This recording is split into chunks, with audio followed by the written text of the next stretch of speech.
what is the period of the function y equals 1/2 sine quantity x over 3 minus pi? So let's recall what the different parameters are that go into a trigonometric function. So oftentimes we deal with the simple cases. We have y equals cosine of x, y equals sine of x, and we work extensively with those.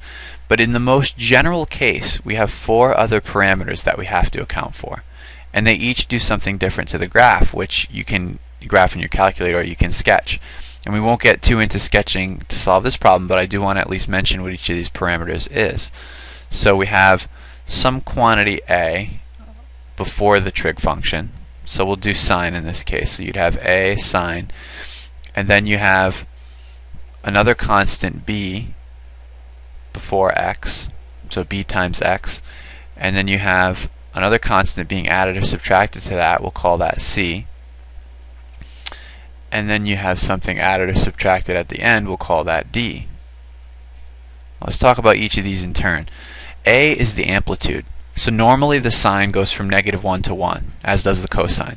The amplitude changes that. So if you had, say, an amplitude of 5, then the sine would go from -5 to 5. So that makes a regular sine curve look dramatically higher and lower if you were to sketch it.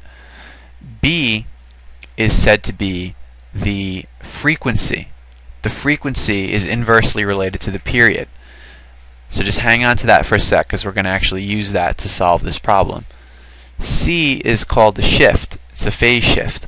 So what happens is by adding or subtracting a constant there, it moves the graph to the left or to the right, depending on the sign and the magnitude of C. And finally, D is a vertical shift. So whereas A makes the amplitude bigger or smaller, makes the entire graph a longer distance from its lowest point to its highest point, D just shifts it. It doesn't actually change its shape. It just moves the whole graph up or down vertically. So in this case, we have A equals 1/2. So instead of the amplitude going from -1 to 1, it's going to go from -1/2 to +1/2.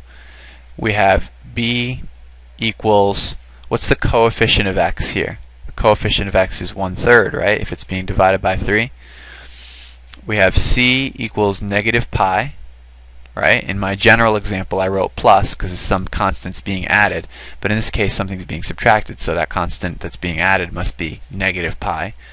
And D is 0. There's no D. Nothing's being added or subtracted at the end, so there's no vertical shift happening in this case. The only one we need to find the period is the frequency, which is 1/3. So it's actually pretty straightforward. The period is 2 pi over the frequency. And B is the frequency.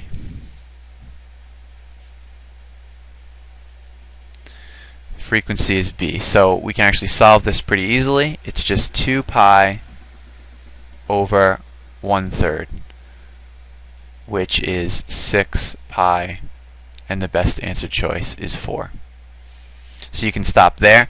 If you want a little more intuitive explanation of why this is true, I like to think of the frequency as the number of times, the number of cycles that will happen within a given period. So it's kind of hard to explain this without drawing a picture, so let's just give it a shot and hopefully you'll hang with me. The shape of the sine curve normally has this general shape. So here I've drawn 2 cycles. So if this is 0, it goes up, this is pi over 2, it goes down, this is pi, it goes down some more, this is 3 pi over 2, and then it gets back up to here where it started, and then it repeats. So that's one cycle as we go from 0 to 2 pi. That would be the case for a graph that had a frequency of 1. In a period that goes from 0 to 2 pi, it would do exactly one cycle. But this graph has a frequency of 1/3. So it's only going to have 1/3 of a typical cycle as we go from 0 to 2 pi, which means it's going to take 3 times longer than a typical graph like this to make one cycle. So it's actually going to look, let's do it right below. Whoops. We'll go right below so that we can compare. I'm going to have to make it a little longer. In order for this to work, it's going to need 3 times the distance. So 1, 2, and if I did this approximately right, 3. It takes 3 times more distance for it to make one cycle. And the opposite is true too. If you see frequencies that are greater than 1, then it will have more cycles in the same amount of distance.